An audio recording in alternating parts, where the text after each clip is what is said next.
श्रद्धेय महानुभावों, योग का क्रम चल रहा है। जहाँ पर चर्चा चली थी, इस धरती पर मानव योग के द्वारा ही अधिकृत होकर के सुखमय आनंदमय जीवन यापन कर सकता है। और यहाँ से प्रसंग चलते हुए बात आई थी कि मानव यदि वृत्तियों में फंस गया तो वह परम तत्व की ओर नहीं जा पाता, और उस वृत्तियों से ऊपर हटकर अपनी प्रवृत्ति को प्रकृतिमय बना लिया, अपने स्वभाव को परम तत्वमय बना लिया, आत्मज्ञानमय बना लिया, तब वहाँ से उसकी गति शुरू हो जाती है। विराम प्रत्याभ्यास, यानी कि विराम हो गया, अपने वृत्तियों को रोक दिया और ज्ञान का अभ्यास करना, और उसके जीवन में संस्कार मात्र रह गया, लेकिन वह आत्मज्ञान में लगा रह गया। जन्म जन्मांतर से जो कर्म किए थे, उस कर्म का कुछ जो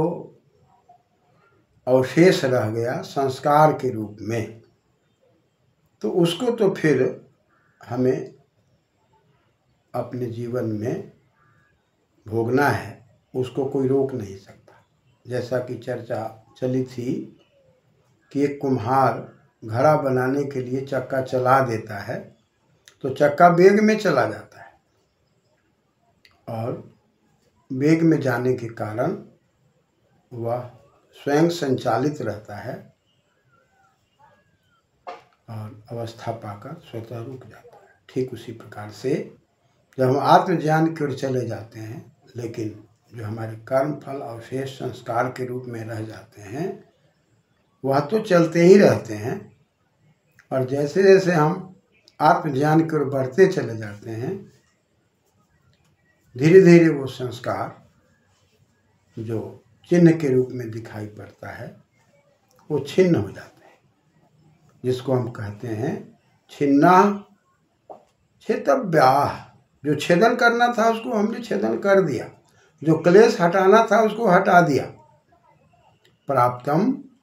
प्राप्तव्यम, और जो प्राप्त करना था उसको प्राप्त कर लिया। तब यहाँ से संप्रजात से असंप्रजात की ओर हम बढ़ते हैं, और जब हम वहाँ से आगे बढ़ते हैं, वितर्क विचारानंदा अस्मिता रूपानुगमात संप्रजात, जब हम अवलंबन में रहते हैं, स्थूल में रहते हैं, सूक्ष्म में रहते हैं, अस्मिता में रहते हैं, या आनंद में हलाद में रहते हैं, तब तक हम कहीं ना कहीं आलंबन में रहते हैं। किसी न किसी के सहारे हम आगे बढ़ते रहते हैं, लेकिन निरावलंबन में जब जाते हैं तो सारे सहारे समाप्त हो जाते हैं। शब्द, अर्थ और ज्ञान में ज्ञान रह जाता है, आत्मज्ञान रह जाता है, और आत्मज्ञान के आधार पर हम कर्म करते हुए मोक्ष की ओर बड़ी तीव्र गति से अग्रसर होने लगते हैं। तब सूत्र में बताया गया कि भव प्रत्ययो विदेह प्रकृति लयानाम। भव प्रत्यय शब्द है, भव प्रत्यय, और आगे विदेह आने के कारण विदेह शब्द में जो वकार है हंसी जैसे, यहाँ पर हंस के पैर रहते, यहाँ जो ऊ है और प्रत्यय है, प्रत्यय का अ और स का रू, रू का ऊ, इसको गुण होके बन गया है प्रत्ययो, हंस के कारण, हंस के पैर रहते। तो प्रत्यायते प्रत्यय, और प्रत्ययते में प्रति है, इंग है, गति के अर्थ में है। ये अय होकर अच होकर प्रत्यय शब्द बना हुआ है, यानी कि जहाँ पर हम ज्ञान ही ज्ञान में चिंतन मनन करते रहते हैं। और भव प्रत्यय, भव में भू सत्ता है, और यदि हम भू को भो करते हैं और अव करते हैं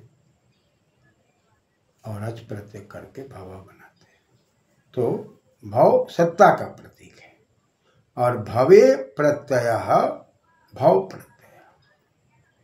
जो परम तत्व की सत्ता है उसके ज्ञान में जब व्यक्ति विचरण करने लगता है तो वह भव प्रत्यय का। ऐसा व्यक्तित्व कैसा होता है, किस प्रकार का होता है? भाव प्रत्यय को प्राप्त व्यक्ति, या हम कहें कि जो असंप्रजात योग समाधि के अंदर प्रविष्ट करके वह भाव प्रत्यय में जब जाता है, परम तत्व की सत्ता को समझता हुआ, उसके ज्ञान की सत्ता को समझता हुआ, उस ज्ञान में विलीन होने का प्रयास करता है, आनंद में विलीन होने का प्रयास करता है, तो उसके लिए शर्त क्या है? तो कहा कि भाई विदेह प्रकृति लयाना, विदेह प्रकृति लयानाम में हम यदि ऐसा करें, विदेहाश्च प्रकृति लयाश्च, विदेह प्रकृति लया तेषाम विदेह प्रकृति लयाना, क्योंकि यहाँ पर जीव मात्र के लिए है इसलिए बहुवचनांत प्रयोग है, जो विदेह और प्रकृति लय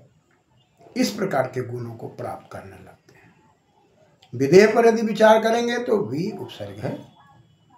और दी धातु है, और ये उपचय के अर्थ में है।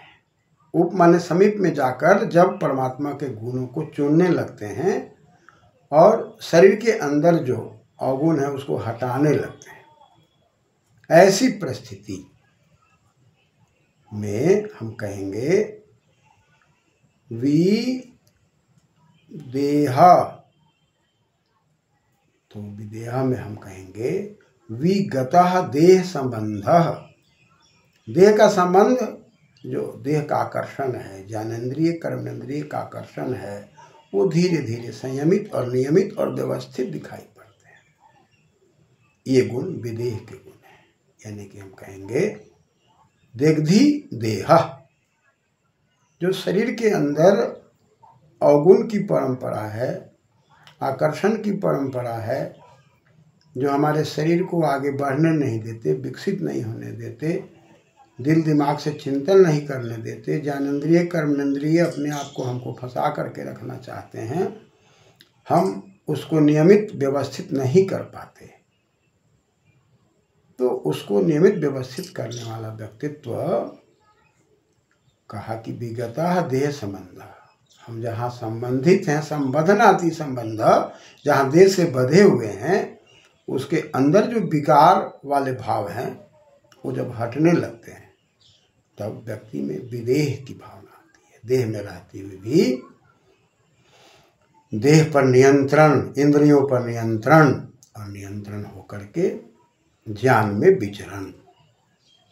और दूसरा शब्द है विदेह प्रकृति लयाना, प्रकृति में प्रवसर्ग है, डुकरी करने धातु है, अक्ति प्रत्यय प्रकृति, और लयानाम में हम करें तो ली है, और ली पर यदि विचार करें तो यहाँ पर श्लेषणे है, और ली से ले से लय अच प्रत्यय, जहाँ हम चिपके हुए हैं। तो स्वाभाविक है प्रकृति के अंदर सूर्य है, चंद्र है, बादल है, पृथ्वी है, इन सबों में लीन होने लगता है व्यक्ति, और उनके आकर्षण को देखता रहता है, और उस सूर्य के ज्ञान को देखकर, प्रकृति के ज्ञान को देखकर, पृथ्वी के ज्ञान को देखकर वो परम तत्व की ओर अग्रसर होने लगता है कि सूर्य को बनाने वाला कौन, चंद्र को बनाने वाला कौन, पृथ्वी को बनाने वाला कौन। अब वह प्रकृति जो साधन है, उस साधन को समझ करके उसका सही और गलत दोनों को जान लेता है, और व्यवहार में वो सुयोग्य हो जाता है, ज्ञान पूर्वक व्यवहार करने लग जाता है। तो एक तरफ तो विदेह की बात आई, जहाँ चर्चा हुई कि भाई दे धातु है और घय प्रत्यय लग के देह बना, विपसर्ग लगा विदेह, आप प्रकृति लय, तो विदेहाश्च प्रकृति लयाश्च ते विदेह प्रकृति लया तेषाम विदेह प्रकृति लयाना। जो विदेह है और प्रकृति लय है, जो प्रकृति के सानिध्य में आकर ज्ञान विज्ञान को ओतप्रोत करके आत्मज्ञान का चिंतन करते हुए केवल ज्ञान में विचरण करते रहते हैं, और ज्ञान में विचरण करने के बाद स्वाभाविक है कि उनका व्यवहार भी बदल जाता है, कर्म भी बदल जाता है।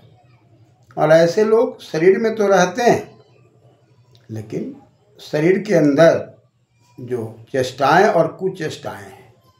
चेष्टाओं में रहते हैं, कुछ चेष्टाओं से अलग हो जाते हैं। इस प्रकार से इस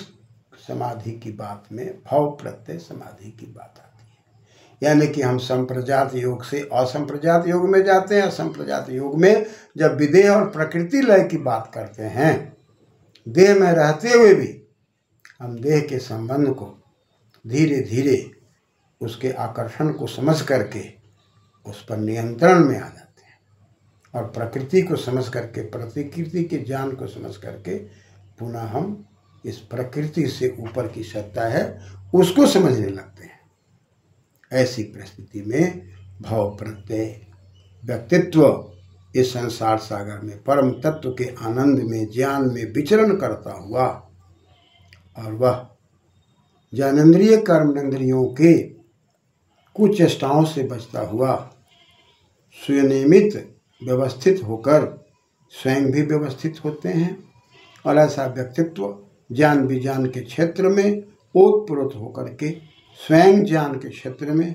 और दूसरे को भी ज्ञान के क्षेत्र में लाने का प्रयास करते हैं। ऐसे भाव प्रत्यय व्यक्तित्व